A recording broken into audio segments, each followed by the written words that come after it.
So today, for this video, I was planning to do a video on something completely different, and for context, if you don't know, I have my own cosmetics brand, which I just started in January. The only product that I have right now is shampoo. It's fully natural. The reason as to why I did a cosmetics company, as to why my primary and only product right now is a shampoo, was because I was struggling with a lot of dandruff and a lot of irritation on my scalp. It was horrible, bro. It was disgustingly bad. My scalp, primarily the irritation. My scalp was red all the time. I would get out of the shower and my scalp was just red. During the day, I just had dandruff, and it got to a point because I was using every single shampoo that I could find and just nothing was working. Long story short, after I started doing a bunch of research into all of these shampoos that I was using, Native, Shea Butter, Pantene, Head & Shoulders, L'Oreal, even like some natural anti-dandruff shampoos. Once I started looking into what these companies were putting into their shampoo bottles, that's when I was like, holy shit. This is ass. They are fucking us over. I started learning what SLSs were, sulfates, parabens, toxins, silicones, all these fucking bullshit terms that you've heard of, and you probably don't know what they mean. I know what they mean now, and they're ass. So I decided to make my own product. I was focused primarily on irritation. What hydrates scalps? Aloe vera. Then I was focused on finding a natural way to get rid of my dandruff. Tea tree oil, lavender oil. So there you go. My irritation, after a week of using it, my irritation was completely gone. And then my dandruff was still there, but it was a lot more controlled because it's not medicinal. I didn't put zinc in it. I didn't put all these special ingredients that Kenotsucale and Nitsural shampoos use to get rid of your dandruff.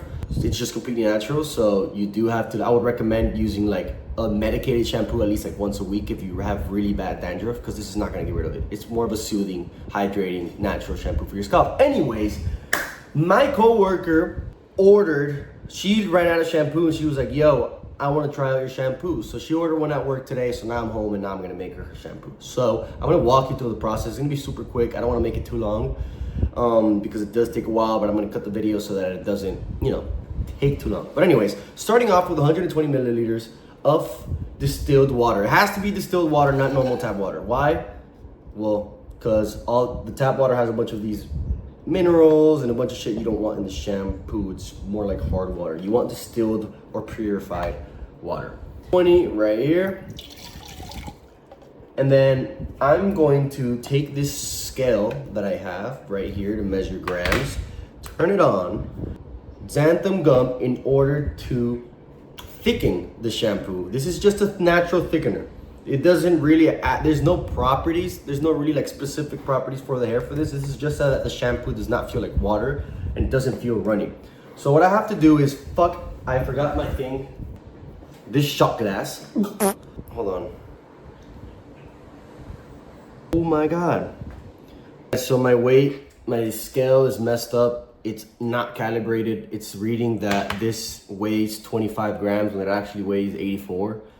So I'm gonna have to eyeball this shit, dude, which sucks because when it comes to cosmetics and DIY, or is DIY, I don't know, whatever it's called, homemade cosmetics products, it's really important to have a scale.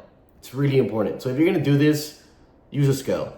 But I'm gonna go back to my old days where I would use a teaspoon, 1/4 of a teaspoon. So I should be able to do this correctly. I'm gonna do 2 right now, and if I underdo it, I'll add more at the end. That's the good thing about xanthan gum. You can add it at the end with some glycerin. Anyways, I'm gonna take 2 teaspoons. Oh, wait. My bad. You don't add it directly to the water. It's been a while, sorry. I'm gonna add it here, and I'm gonna mix it with vegetable glycerin. Now, for those of you asking, what is vegetable glycerin? Vegetable glycerin is a humectant which causes your hair to pull humidity into your follicle. So your hair is not like too dry and frizzy, you know? I'm gonna take 10 milliliters of glycerin and I'm gonna,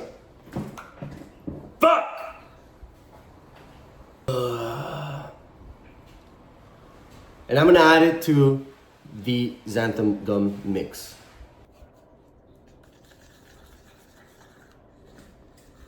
I don't know if you can see. Pour it into the water slowly and then stir until it becomes thick. We're gonna add 50 milliliters of aloe vera juice. Stir like very well, because then there's gonna be air bubbles in here, and we don't want air bubbles in here. We want it to be hydrated, fully hydrated. Here we have some aloe juice. What are the properties of aloe? If you guys know the aloe plant, you know that the aloe plant is probably one of the best plants out there in the entire world. It has so many healing properties. You can use it for so many things, to heal wounds, rashes, just to hydrate your skin. People who put aloe on their skin always have so many benefits. So putting it on your scalp is like the only correct answer. So we're gonna mix it into the shampoo. As we're stirring, so that it hydrates and mixes properly. Not the shampoo, the glycerin mixed with water, because this is not a shampoo yet. Stir very, very, very well. Very well, extremely well. So well that somebody would say, wow, that is a very well stirred mix. And then this is where the easy part comes, the easier parts. Now you start adding the surfactants. Now, what are the surfactants? They're mild cleansers. Mild cleansers. They're not SLA, they're not sulfates, which are the harsh cleansers. By the way, sulfates you will find in detergents and industrial cleaners. So I think that tells you all you need to know about how harsh these chemicals are. So what we're gonna use is we're gonna be using two mild surfactants.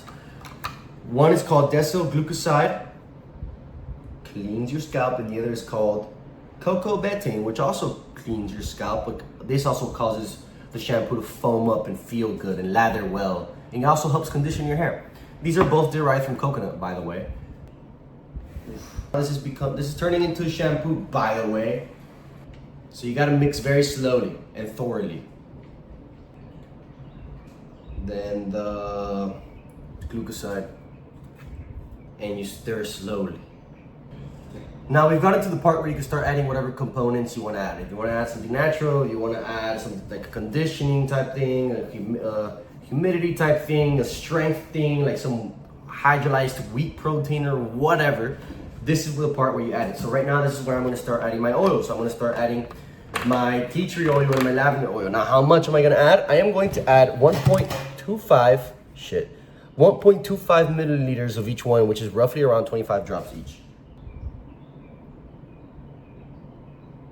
Lavender oil, 25 drops as well. We're gonna add something else that is called panthenol B5. Now, what is panthenol B5? It's just vitamin B5.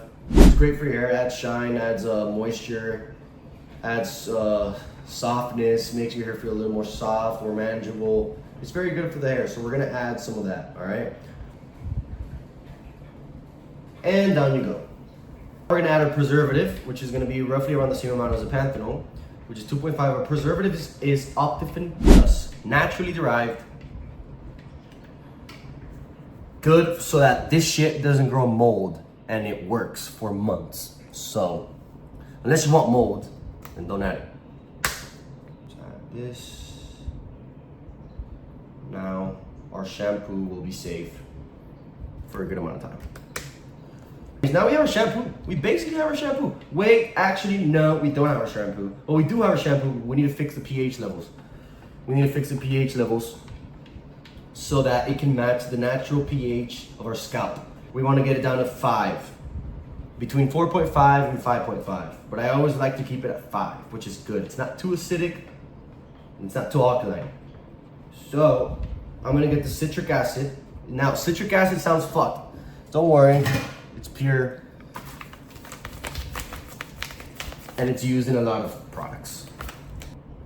Yep, just as I thought, 7.37, 40, 43, 47, 50, 52, 7.55. Fuck. That's fair. Now, I kind of already got this figured out. I'm gonna add all this. I know it seems like a lot. To be fair, tiny pinches can change a lot. So don't add too much. Add small pinches. Small pinches, like tiny pinches, until this goes to, and you keep on checking it until this goes to a 5. It goes down. So right now it seems like I added a lot, but watch, it's just gonna have gone down to like a 6.5. 6.8, 6.7, 6.6. You see? I'm telling you, bro, I've got this all figured out. let me cook. 5.2. I cooked. I'm gonna leave it at this. 5. 5.2, baby. 5.1, motherfucker. I thought that I was gonna have to add more xanthan gum at the end because of the lack of scale, but apparently not. It looks great. It looks amazing. I don't know if you can see. It looks amazing. What am I missing? I'm not missing anything. I'm just gonna put it into. Smells great too. Look at that.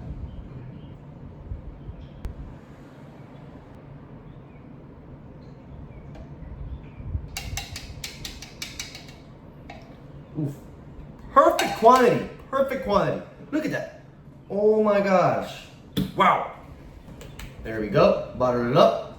And there you have it. Hopefully my coworker likes it. I mean, I really put all the effort into it and you guys saw. So hopefully in the future, once 60 makes it big, I can come back to these videos and just look at, you know, how I came from making the shampoo on my desk to, you know, producing large batches. You know, by the way, this is, you can buy some. If you want some naturally homemade shampoo, you can buy some. My link is in my bio of this channel. And you can just go to the Shopify and just order it to your house. It's already all set up. You don't gotta do anything, just order it. And I'll make it here and I'll send it to you. If you want me to make a personalized video for you, just text me and be like, hey, Elias, 60. Make a video saying what's up, fucker. I'll do it. So, yeah, peace out and till next time.